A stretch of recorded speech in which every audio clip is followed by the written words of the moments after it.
ભાભર ખાતે જાહેર સ્ટેજ ઉપર 26મી જાન્યુઆરી કાર્યક્રમમાં નૌકાબેન પ્રજાપતિના વિવાદાસ્પદ નિવેદનનો વિરોધ. નૌકાબેન પ્રજાપતિ વિરોધ કાર્યવાહી કરવા આજે રેલી યોજી મામલતદારને આવેદનપત્ર અપાયું.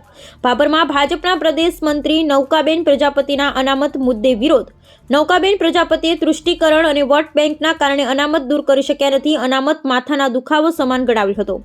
નૌકાબેન પ્રજાપતિએ જાહેર મંચ પરથી આપેલા નિવેદનનો મુદ્દો ગરમાયો. અનામતના નિવેદનથી ભાભર તાલુકાના એસટી ઓબીસી સમાજ દ્વારા વિરોધ.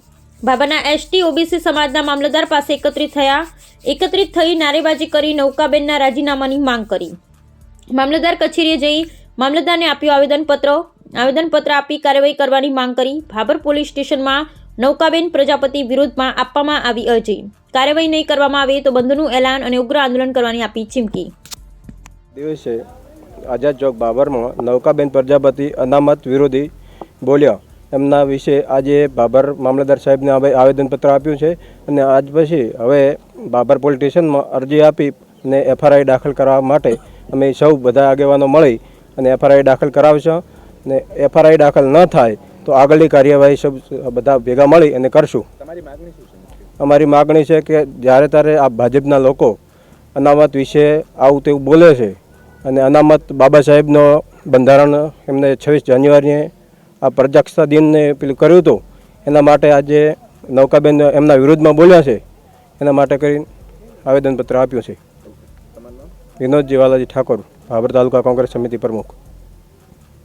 નૌકાબેન પ્રજાપતિએ વારંવાર બાબા સાહેબનું બદનામ કરે છે અને વારંવાર બાબા સાહેબને સંસદની અંદર અમિત શાહજી બોલ્યા, બાકી રહી જતું તો નૌકાબેન બોલ્યા. માફી માગવાના બદલે તો અત્યારે ફોન બંધ કરીને બેઠા છે.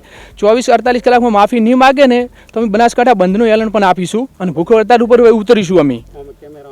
બરોબર, આવી અમારી માગણી છે. 24 કલાકની અંદર હોદ્દા ઉપર છે એના બધી રાજીનામું આપે અને બજારની વચ્ચે આવી અને પત્રકાર ભરોસે બોલાવી અને માફી માગે, એવી અમારી માગણી છે દલિત સમાજ સમિતિ.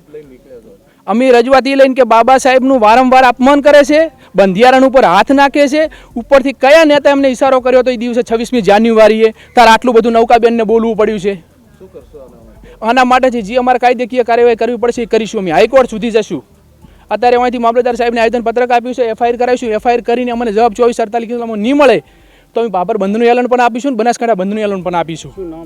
ખેમાભાઈ શંકરભાઈ પરમાર, દલિત યુવા આગેવાન.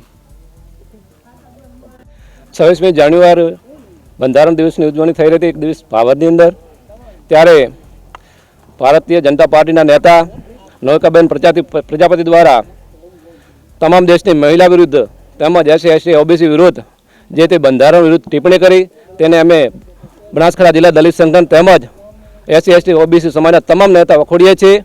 અને ભારતીય જનતા પાર્ટી દ્વારા તેમના જે રબરની જેમ ચાલતા નેતાઓ દ્વારા વારંવાર ભારતીય સંવિધાન વિરુદ્ધ તેમજ અમારા મહાપુરુષ વિરુદ્ધ વારંવાર ટિપ્પણી કરવામાં આવે છે. આવી ટિપ્પણીઓ ના કરવા માટે અમે ખાસ એમને ઘણીવાર કાર્યક્રમો આપેલા છે, પણ તેથી વધારે કાર્યક્રમ બોલવાથી અમે એમને ચેતવણી આપીએ છીએ કે ભારતીય જનતા પાર્ટીના જે નેતાઓ ભારતીય સંવિધાન વિરુદ્ધ આ દેશની તમામ મહિલા વિરુદ્ધ ટિપ્પણી કરી રહ્યા છે, એમણે રાજીનામું આપવું જોઈએ. અને અત્યારે અમે ભાભર મામલતદાર કચેરીએ એમના વિરુદ્ધમાં એક આવેદનપત્ર આપ્યો છે.